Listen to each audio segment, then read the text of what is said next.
This is the DEWALT Air Compressor D55146. It has a low, horizontal body with a protective metal console around the gauges, a collapsible handle that flips up like a dolly, and two chunky pneumatic wheels on the back. The tank is 4.5 gallons. The motor is rated 1.6 HP. It runs on a standard 120 volts 15A outlet, and the whole unit weighs about 80 pounds. From my experience, the shape makes it stable when it's on the floor and surprisingly compact in a truck bed or a crowded garage. Key features that stand out for me are the 225 psi max tank pressure, the roughly 5 CFM output at 90 psi, and the oil-free pump. If you're new to air tools, psi is the pressure and CFM is the volume of air the machine can deliver. Together they tell you how long you can keep a tool running without pressure dropping. Oil-free means you don't have to add oil to the pump, which cuts down on maintenance. The noise rating is 78 dB, which on paper is quiet for a contractor-style compressor. In real use, it's still a compressor, so indoors it's not exactly soft, but it's more comfortable than many older, oil-lubed units I've used. In my opinion, this model hits a sweet spot for portable power. I can run 2 framing nailers without starving for air, and it keeps up with roofing nailers in pairs. It recovers fast thanks to the high-pressure design. The dual quick connects are handy when I'm bouncing between a nailer and a blowgun for cleanup. It holds pressure well after shutoff, and the regulator is consistent.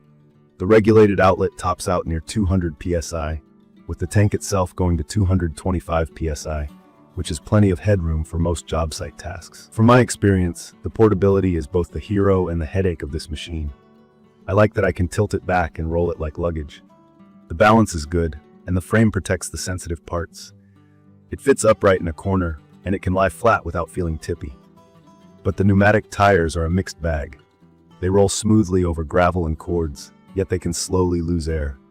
I've had days where I needed to top them off before moving. If you work often on rough terrain or don't want to think about tire pressure, it's worth swapping to solid, no-flat wheels.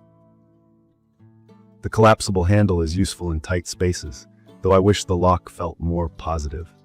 Mine has held, but I've seen some units where the lock feels vague, and that can make you second guess it when you're rushing.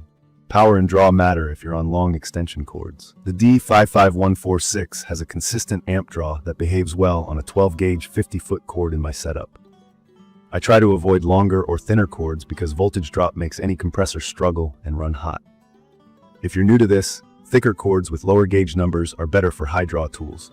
It's perfect for small framing jobs, roofing repair, trim, baseboards, and general shop tasks like blowing out filters and inflating tires. It can handle short bursts with air-hungry tools, but for continuous grinders or sanders, you'll outrun a 4.5-gallon tank and 5 CFM pretty fast. Let's talk about how it sounds in real life. Outdoors or in a garage with the door open, I find the sound absolutely manageable. In a tight room, it's noticeable, but still not that barky, rattly tone some compressors have. The pitch is more of a steady hum with a mechanical thrum. If your reference point is a compact trim compressor, this will seem louder. If you're used to old twin stacks or wheelbarrow units, this seems tame. Now the part that matters just as much as raw performance: reliability. I've seen this model be rock solid for long stretches, and I've also seen units that had switch and motor issues early on. The pressure switch is the most talked about failure point. When switches drift or fail, the compressor might not shut off correctly, and that can stress the motor. That's not common on every unit, but it's a known risk.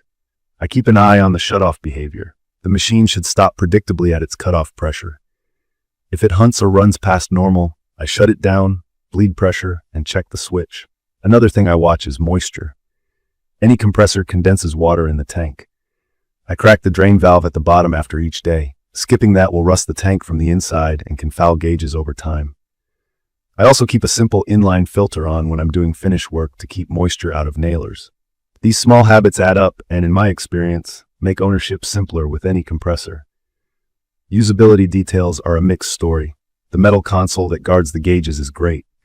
I've bumped this thing getting it in and out of the truck, and the cage takes the hit. The controls are easy to read, the regulator is smooth, and the dual couplers save me steps. On the flip side, the on-off switch is tucked toward the back of the motor housing, which is awkward when the unit is up against a wall. I wish that switch sat right on the control panel.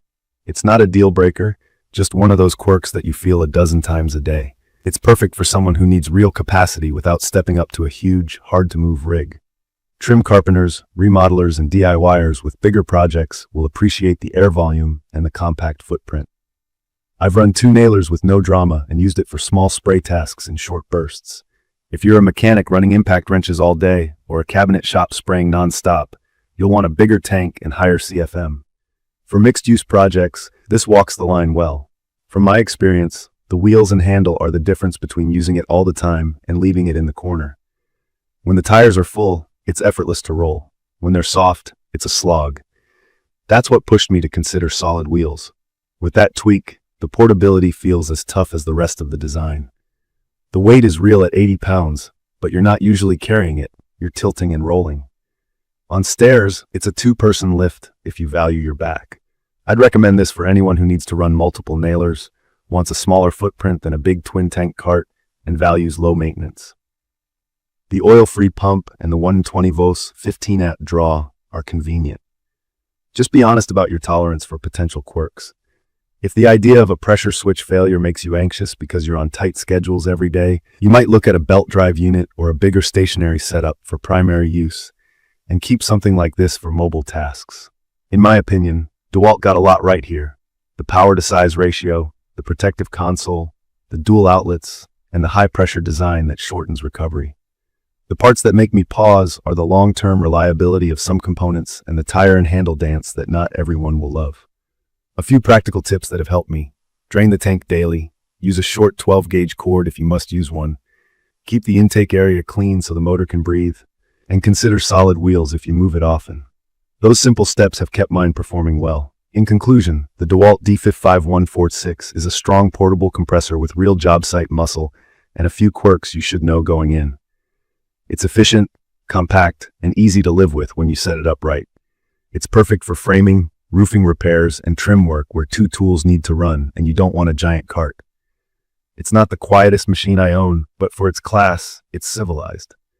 From my experience, it can be a dependable partner if you maintain it and keep an eye on the pressure switch and tires.